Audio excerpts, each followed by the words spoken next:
Welcome to Roleplaying History, the podcast where we explore the history of role-playing games. I'm Wayne Davis, and I'll be your guide for today's tour. Episode 125, The Isle of Dread Reimagined. This week we're diving back into the pool of modules, or published adventures as some of you know them, and I realize we've spent a lot of time swimming in that particular body of water lately, but there's a really good reason for it. There's so much good stuff out there to cover from a historical and quality gaming perspective that I just can't help myself. Plus, if I'm being greedy and selfish for a moment here, the shows about modules tend to draw in more listeners than just about anything else we do, so there's that as well. Now, we're going to do something a little bit different with this module show, though, and that's to check out an adventure in the line I've mentioned during pretty much every module show I've done in the history of this program, and that's the Goodman Games Reincarnated line of classic D&D modules. We've got Goodman Games on our list of subjects to cover down the line, so I'm not going to dive into their history here. What I will say is that before I give out too much information, I think we need to crank up the tour bus and get to today's topic. Now, the Goodman Games version of the Isle of Dread has its own number in the module order, but we're going to give the history of the original version before we get into the here and now. X1, The Isle of Dread, was released by TSR in 1981. Written by Zeb Cook and Tom Moldvay, it had art from Jeff D., David S. LaForce, Errol Otis, David C. Sutherland III, and Bill Willingham. This release checked in at 32 pages with an outer folder, and that outer folder's art was from Jeff D. For those checking their shelves, this version of the module was standard for that time, which was the time of the early D&D adventures, but very different from what would come later. No D&D logo. The diagonal strip in the top left corner that told you what edition of the game it was for, and that would have either been a D&D or D&D, and a list of D&D products on the back cover. And while this version was available on its own, it also appeared in the original releases of the D&D Expert Box, which, as we've noted more than once, is that old school blue box we all know and love. TSR, much like Wizards of the Coast today, had a habit of repackaging and updating the materials when they sold well, and the Isle of Dread sold very well. So in 1983, it got itself another edition. No major changes to the actual module itself, though there were a couple of monsters swapped out and a map error from the original, but there was some big-time cover changes, which was also the nature of the game at the time. The new version got cover art from Timothy Truman, and it's the version with the red-orange border. By this point, all D&D materials were getting the D&D logo on them, and this version was no different. The strip at the top changed from diagonal to horizontal, and the product list that had been previously on the back was replaced by a description of the adventure. For the record, this version also checked in at 32 pages, and there were no changes to the interior art, so all the artists we listed a moment ago still get credit. Other than the Goodman Games version, which we'll get into momentarily, the Isle of Dread itself has made several other appearances in D&D product. 1984's Lathan's Gold used the Isle as a location for one of the minor encounters of the module, and it also showed up in a number of products like the Poor Wizard's Almanac series. Fast forwarding 20 years, the Isle of Dread got an update in issue 114 of Dungeon Magazine. It was officially set in Greyhawk and got the remake sequel Torrents of Dread. It was also used for the third Savage Tide adventure path, which was a creation for the third edition of the game, and it was published solely in Dungeon Magazine. 12 installments of the adventure were published between October of 2006 and September of 2007, and it got a good response from the readers of the magazine. 4th edition D&D set the Isle of Dread in the Feywild in its Manual of the Planes, and 5th edition sets it in the Plane of Water, though it is noted that the Isle of Dread can appear on the material plane. Now, I'd normally dig a bit more into the module itself at this point, but since we're dealing with a couple of different versions 40 years apart, I thought I'd drop in a review or two concerning the 1981 and 1983 versions. Anders Svensson handled the review for the July 1981 issue of Different Worlds magazine and stated, quote, Isle of Dread is overall an excellent product. For my needs, it's probably the best of the modules TSR have produced. Many GMs will find it a worthwhile purchase, end quote. I think we discussed this once before, but the Isle of Dread was number 16 on the Dungeon Magazine list of the greatest D&D adventures of all time in their 2004 list. Finally, Steve Winter posted a tribute to Tom Moldvay after his death in 2007. The post, archived on the Wizards of the Coast website, stated that Isle of Dread is, quote, Tom's work that had the widest impact, end quote. Now, I know we covered a decent amount of this back when we broke down a lot of D&D modules, which is why I hesitated to do an entire episode on it this week. But because of the importance of Isle of Dread in the history of D&D, I felt it was the best module that Goodman Games revised to use to detail how their process works. For the record, I do own 2 more, and we might cover those down the line, depending on how well this episode is received and whether or not you want to actually hear it. So what's so important about Isle of Dread in the D&D world? It's the first module in the history of D&D modules that was set up to be primarily a wilderness adventure. For those players and DMs who'd only run dungeon crawls up to this point, it was definitely a different type of adventure. It's inhabited by a variety of prehistoric creatures and monsters, which gave TSR the opportunity to add dinosaurs to the monster manual. The Kopru, which are a species of mind-bending creatures, think psionics, though we weren't quite there yet, and they were also introduced in this module.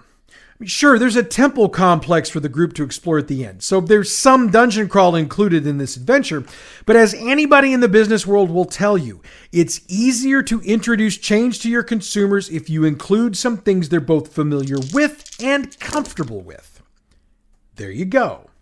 Plus, the fact that the Isle of Dread was included in the early series of the Expert Box brought it to the masses, since those playing through the D&D boxes had to purchase the Expert Box, and that meant that tens of thousands of players who might not have otherwise purchased the module got it and played it.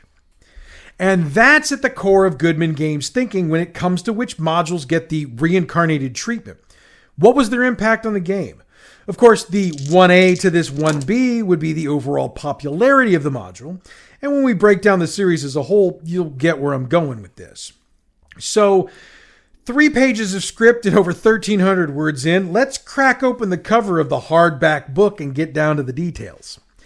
Checks in at a hefty 328 pages, and the artwork is the original from both of the versions of the original.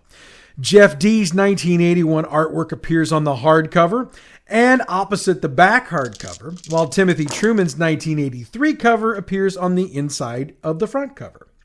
And these aren't half-assed copies. Goodman Games appears to have not spared any expense in publishing these books. The artwork looks as good as the day it appeared in the original versions, and they've reprinted the covers as faithfully as possible 40 years later. Isle of Dread is the second release in the Reincarnated line and therefore has the number 2 on the cover. The 5th edition conversion of the game is credited to Chris Doyle and Tim Wadzinski, and the playtesters for the conversion also get their props in the credits. Before we get deeper into this, I wanted to make one more cover comment. The rear cover of the book, as was the case in the 1980s with the modules, has the adventure description that the 1983 revision of the game carried, as that cover is the rear cover from the 1983 release. Again, attention to detail. So let's really open the book this time and check out how things look and how they're laid out. Now, knowing that there are 2 versions of the same module in here, one would think the classic version would be first, followed by the materials produced specifically for this release, then the 5th edition revision. But that's not how they did it. The materials produced specifically for this release, which for those who don't know are a series of essays and interviews, open the book. In fact, the foreword is written by Zeb Cook himself, titled How I Designed a Classic Adventure Without Meaning to. He notes in the essay that the combinations he and Tom Moldvay put together for the Isle of Dread shouldn't have worked. Not at that time, and certainly not in that place. He notes, quote, Tom's desire to get dinosaurs into the rules somehow filled out the wilderness with new monsters and challenges. My fondness for ancient cults and bizarre foes added the final threat at the center of the island, end quote. And he raises a good point. For all the love Isle of Dread has gotten over the years, the combination of ideas from different genres of story shouldn't have worked. It did. And he concedes that some of it comes from the fact that the module was both the first wilderness adventure and contained in the expert box. Paul Reike III reminisced about his time on the development team for the original release and notes that the Ankylosaur was his biggest contribution. It wasn't his only one, but it's the one most would recognize. He also credits and thanks Isle of Dread for launching his career to another level. We've mentioned Lawrence Schick on more than one occasion on this show, and he's become one of the authorities on the history of D&D, and I have read a lot of his work. He's got an essay of his own in here, and it gets into the nuts and bolts of the history surrounding the creation of the module. The final two essays come from members of the Goodman Games staff, Michael Curtis, who was one of the designers for the Reincarnated version, and Harley Stroh, who's been a writer for Goodman for quite a bit of time. Now, I thought about digging deeper into all of these essays, but to be honest, I could do an entire show just on those. So when you pick your copy up, make sure you read them and give them the love they deserve. The final entry in this opening section is an interview with Zeb Cook that was conducted by Goodman Games specifically for this release. In my opinion, if you're looking for an excellent, fairly in-depth detailing of the hows and whys behind the creation of Isle of Dread, you're not going to do any better than this. We go from there into the presentation of the original adventure. And credit goes to Goodman for taking a couple of pages at the first to provide the history of the printings of that original, much as we did to open this show. They also detail any and all adjustments they made when they laid out that version for printing in this version, and those come from typeset and quality of the copy itself. So, how does it look? Look, man, I gotta be honest. When I first started thumbing through this printing of the original, I really felt like I was reading the 1981 version that I saw as that 8-year-old kid when the older kids were playing it. If I hadn't read the opening to this section discussing what adjustments had been made, I honestly don't think I would have known. The font size on the print feels just like it would have in the original, and the layout is very much like I remember it. The quality is top-notch. The maps are crystal clear. The illustrations are exactly as I remember them. Honestly, it was worth the price just for the nostalgia trip. And every single map is here, or at least they are like I remember they were. All of the stats for the monsters are there. All of the charts. You're getting the point. Now, I did some checking into this, and I know why everything looks as good as it does. As part of the license agreement with Wizards of the Coast to not only reprint the originals, but also to update them, Wizards of the Coast gave them access to as much of the original materials as possible. Also, I understand that Zeb Cook provided some materials that would fill in any holes that there might have been. So what it all means is that Goodman Games had the best possible versions of the originals to work with, and they painstakingly worked to get the highest quality scans as possible, and the results are proof they got the memo on this job, all right? And it was a step back in time to read the stat blocks. For those of you who've never played that version of the game, I'm going to pull a stat block out of here, of course, giving the credit to Goodman Games through their license with Wizards of the Coast. There's a hippogriff nest that the group will run into with 5 hippogriffs in it. The stats read like this, and I'm reading them as they appear.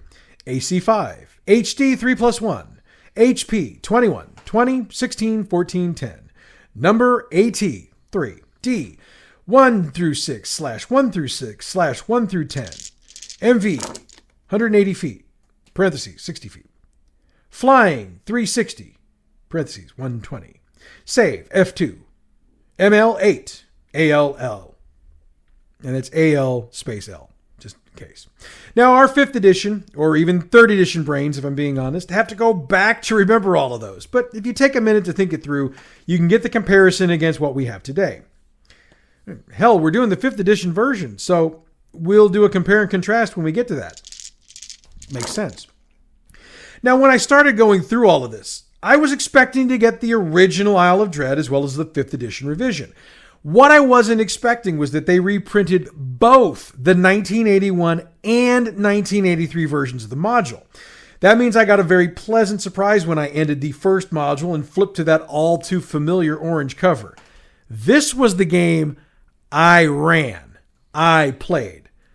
Talk about nostalgia trip on nostalgia trip. Again, the scans are excellent, and we even get the blue tinted maps from this version of the module, reprinted in their same blue tint. Those of you who played these games, you know what I'm talking about with the blue tint.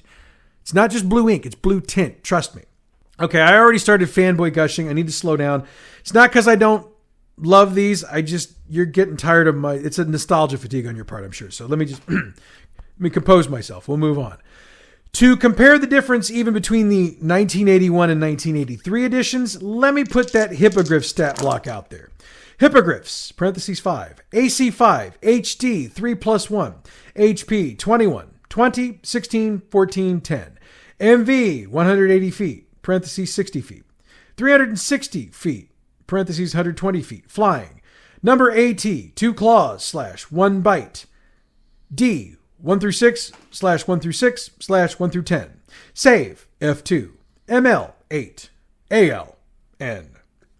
Not very many changes in the stats themselves, but the way they're laid out makes them a lot easier to understand, I think. It also makes it easier to compare them to stat blocks from today. I mean, you can recognize all of that. The AC is obviously armor class. HD, hit dice. HP, please.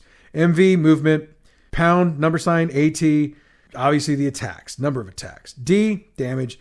Save, that's the saving throw that you would need. ML's the one that might confuse some people. Morale. You actually had a morale score in that part of the game. And alignment, in this case it was neutral, so they did change the alignment. Those are the originals. They took up around 70 pages total. 5th edition revision starts on page 92 and it takes up the rest of the book, which in and of itself should tell you the difference between the modules of old and those we get today. Since I talked layout earlier, let's look at it and see how it's laid out. Now, for all the obvious reasons, using the same font and typeset as they used in the originals just wouldn't work for today's crowd. I mean, we're used to the words being a lot bigger on the page. And for those of us who can't see shit without our glasses, we thank you for that, because, oh boy, yeah. You need to see what my scripts look like. There are more tables in here, though many of them are basically the same ones from the originals, just updated to 5th edition. The others refer to things that have really come into play in the most recent edition of the game, like trinkets. The charts also take into account the D20 system, as the random rolls are typically 1D20, which wasn't necessarily the case in earlier versions. But they are faithful to the original. The adventure runs the same as it did in the beginning, at least in the read. I haven't actually run it. The maps look good, though, again, those are a little bit different. Oh, and I should have known better, or more to the point, I forgot something when I made a comment a few minutes ago. There is no stat block for hippogriffs in this module, since the idea for 5th edition is that unless you're creating a new monster or modifying an old one, you don't put the stats in. So if you read I think it's a page on the hippogriff in the DMG, you can see how big the differences are between all of these editions. Again, an excellent job of attempting to match the tone and tenor of the original while keeping things familiar for the 5th edition player. Look, the Isle of Dread is a hefty read, much like I said earlier in the show, but for my money, it was worth the buy. And speaking of money, it's going to run you about $50 American for it.